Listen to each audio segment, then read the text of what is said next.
En la mesa nos acompaña Angélica Guerra de la Universidad Pontificia Javeriana de Colombia, el señor Henry Oscar Landa Díaz de la Universidad Autónoma Metropolitana Unidad Iztapalapa de México, Unidad Iztapalapa,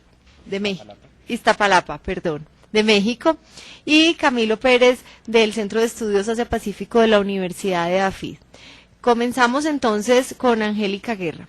Bueno, el orden que voy a seguir para esta presentación es presentarles en primer lugar el objetivo de la misma, seguido de unos resultados, les repito nuevamente, solamente parciales, y finalmente las perspectivas, a dónde va en la investigación.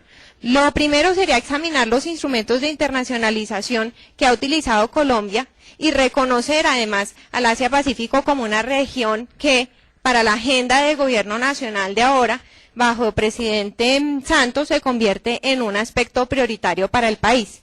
En ese sentido, tener en cuenta además que Corea del Sur es un país no solo importante para nosotros, sino el único país con el cual existe un acuerdo bilateral de inversión, BIT por sus siglas en inglés, con un país del Asia-Pacífico. Y finalmente, tener en cuenta que el Tratado de Libre Comercio, que aún no ha llegado a ser suscrito, entre Corea del Sur y Colombia, se convierte en un punto de lanzamiento, de reconocimiento de relaciones. Me gustaría hablar no solo de aspectos económicos, sino también incluir otro tipo de aspectos relacionados con el comercio, como son la biodiversidad, como son aspectos relacionados con la propiedad intelectual.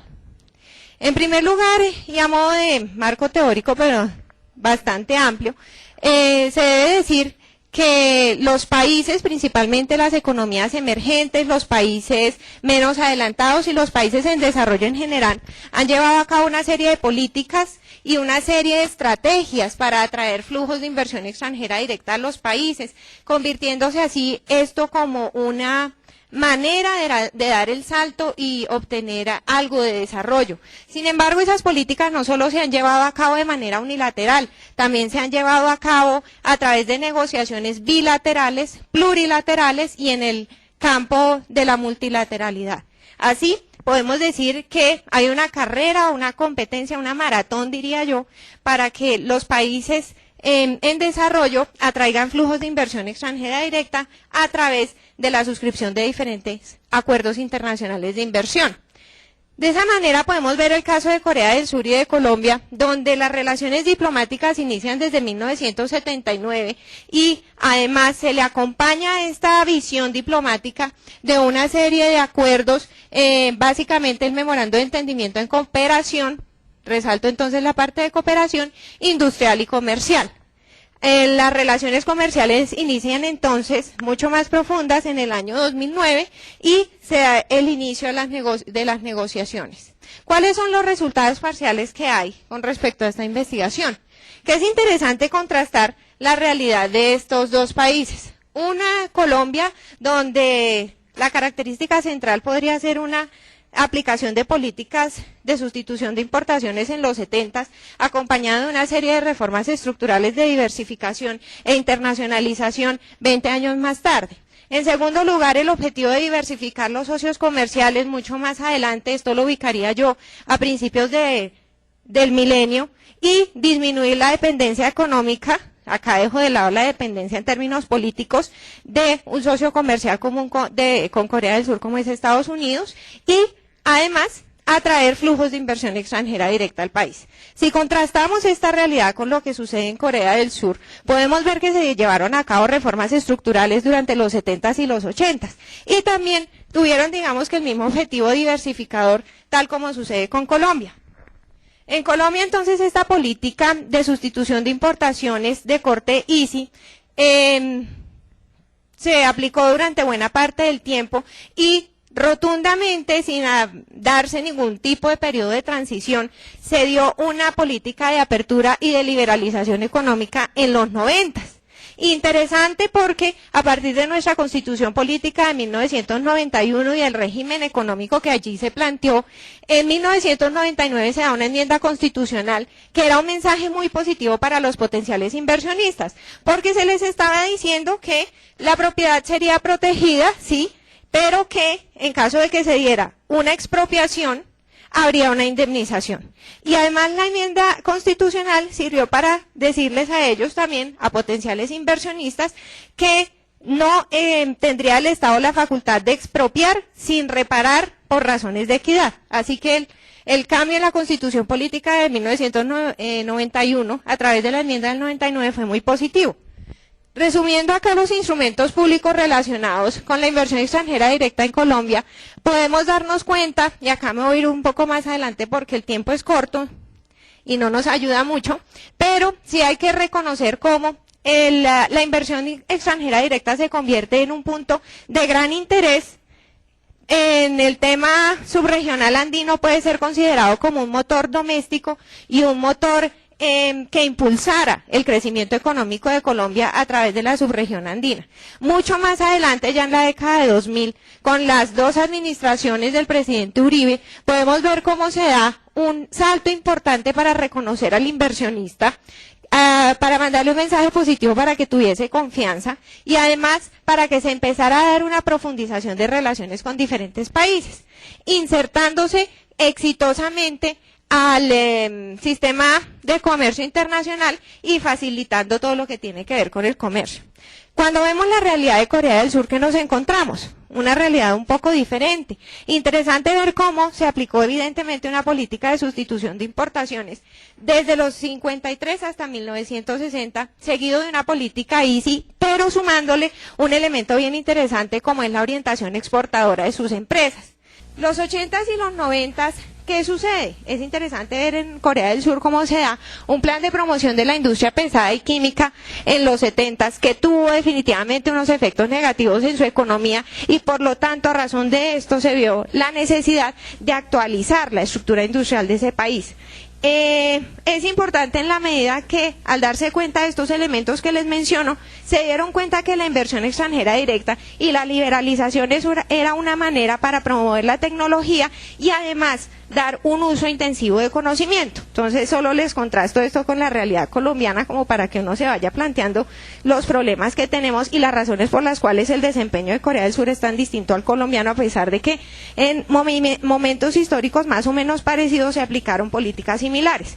En los 90s se dio la liberalización de los negocios que estaban restringidos algunos a inversión extranjera y posteriormente se pensó que Corea del Sur tenía que avanzar y tener un rol más dinámico y de líder en lo que eran las negociaciones multilaterales que en ese momento se estaban aplicando en los 90s. Entonces pensemos en la Ronda Uruguay y la posterior creación de la Organización Mundial de Comercio. Un punto muy importante es el ingreso de Corea del Sur a la OCDE. Luego podemos hablar de las nuevas economías industrializadas y dentro de los tigres asiáticos el papel que ha tenido Corea del Sur. En resumen, para no quedarme corta de tiempo, la crisis asiática definitivamente fue un punto de quiebre para los países de Asia, del sudeste asiático, unos más afectados que otros, pero para Corea del Sur fue un reto bien importante que pudo asumir de una manera positiva en la medida que había fortalecido lo que tenía que ver con inversión extranjera directa. La inversión extranjera directa da cierta estabilidad, a diferencia de cuando yo fortalezco mucho la inversión extranjera de portafolio y por lo tanto ese aumento en los flujos de inversión extranjera directa le permitió al país la mayor estabilidad y menor propensión a la volatilidad financiera. En ese sentido podríamos decir que Corea del Sur sí se recuperó de una manera mucho más rápida y más positiva de la crisis de 1997. Ya encontrando un poco de tendencias con respecto a Colombia y Corea del Sur, podríamos ver que Corea del Sur tiene definitivamente dos velocidades. La primera, que sería el crecimiento económico, a través de una política de corte exportador adoptada de 2000 a 2007, y luego la necesidad identificada por el mismo gobierno, de darle vida, de revivir los flujos de inversión extranjera directa. Y eso se traduce en ¿qué? En una serie de planes para negociar tratados de libre comercio. Mirando la tendencia similar que representa para Colombia en cuanto a la suscripción de acuerdos internacionales de inversión, nos damos cuenta cómo Colombia adoptó políticas distintas sin que se diera un periodo de transición entre la ICI y la liberalización económica, y cómo básicamente, digo yo, a partir del año 2000 podemos hablar de un cambio de rumbo, de un viraje, de pasar de un aislacionismo no solo en términos políticos, sino económicos, y pasar a una internacionalización de su, por llamarlo de alguna manera, política exterior económica. Y eso se encuentra relevancia con la serie de acuerdos internacionales de inversión que fueron suscritos, especialmente a partir de la segunda administración del presidente Álvaro Uribe. Esto es más o menos lo que se tiene en líneas generales, sin llegar a hacer una explicación pormenorizada de los bits que tiene Corea suscritos, pero sí es para mostrar cómo hay tratados de libre comercio que han negociado Corea del Sur con los países que aparecen en la diapositiva. ¿Cuáles se encuentran en negociación? Resaltaría yo los tratados de libre comercio que tiene con Chile, con Perú, siendo Estados Unidos un socio comercial. Y recordando acá que tanto Corea del Sur como Colombia estamos pendientes de lo que suceda con el Tratado de Libre Comercio y su aprobación por parte del Congreso norteamericano, y una serie de tratados que están bajo consideración. Podemos ver por otro lado los acuerdos internacionales de inversión de Colombia, señalando acá que tenemos bastantes acuerdos mucho más profundos, como son los tratados de libre comercio, y en menor medida tenemos BITs. Todo esto, digamos, que es el resultado de las estrategias que se aplicaron durante la administración de 2002 a 2010. ¿Qué es lo interesante? Que la internalización de las relaciones comerciales de Colombia y la búsqueda de un acuerdo profundo con Corea del Sur puede ser vista como una estrategia de los surcoreanos en llevar a cabo esa hoja de ruta que ellos mismos se fijaron de celebrar, de promover tratados de libre comercio con algunos países, no con todos, con sus socios comerciales principales. Y acá entonces diríamos que los tres primeros son China, Estados Unidos, Japón. Finalmente, acá mostrando un poco de indicadores, me gustaría contarles algunas cosas contrastantes.